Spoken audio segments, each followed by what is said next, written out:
কবর পল্লী কবি জসিমউদ্দিন।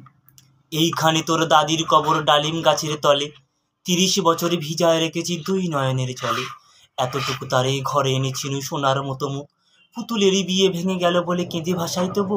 এখানে ওখানে ঘুরিয়া ফিরিয়া ভেবে হইতাম সারা, সারা বাড়ি ভরিয়া তো সোনামুখ ছড়াইয়া দিল কারা। সোনালি উষায় সোনামুখ তার আমার নয়নে ভরি, লাঙল লইয়া খেতে চলিতাম গাঁয়ের ওপার দড়ি। যাইবার কালে ফিরে ফিরে তারা দেখে লইতাম কত, একথা লইয়া ভাবি সামরে তামাশা করিতে শত। এমনি করিয়া জানি না কখন জীবনের সাথে মিশে ছোটখাটো তার হাসি ব্যথা মাঝে হারা হয়ে গেল দিশে। বাপের বাড়িতে যাইবার কালে কইতে ধরিয়া পা, আমারে দেখিতে যাইও কিন্তু উজান তলির গা। শাপলার হাটে তরমুজ বেচি 6 পয়সার করি দেরি, পুতির মালার 1 ছড়া নিতে কখনো হতো না দেরি। 1.5 পয়সা তামাক এবং মাজল লইয়া ঘাটে, সন্ধ্যাবেলা ছুটে যাইতাম শ্বশুর বাড়ির মাঠে। হেসো না শোনো দাদু, সেই তামাক মাজন পেয়ে দাদি যে তোমায় কত খুশি হতো দেখে তিস দিচ্ছে। নথ নেড়ে নেড়ে কইত হাসিয়া, এতদিন পরে এলে, পথ পানে চেয়ে আমি যে হেতায় কেঁদে মরি আঁখি জলে।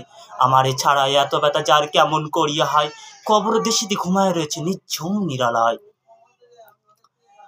তারপর এই শূন্য জীবনে যত কাটিয়াছি পারি, যেখানে যাহার জড়ায় ধরেছি সেই চলে গেছে ছাড়ি।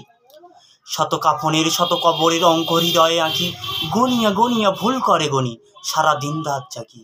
এই মোর হাতে কোদাল ধরিয়া কঠিন মাটির তলে, গাঁড়িয়া দিয়েছি কত সোনামুখ নাওয়া যে চোখের জলে। মাটিরে আমি যে বড় ভালোবাসি, মাটিরে মিশায় বুক, আয় আয় দাদু, গলা গলি ধরি কেঁদে যদি হয় সুখ।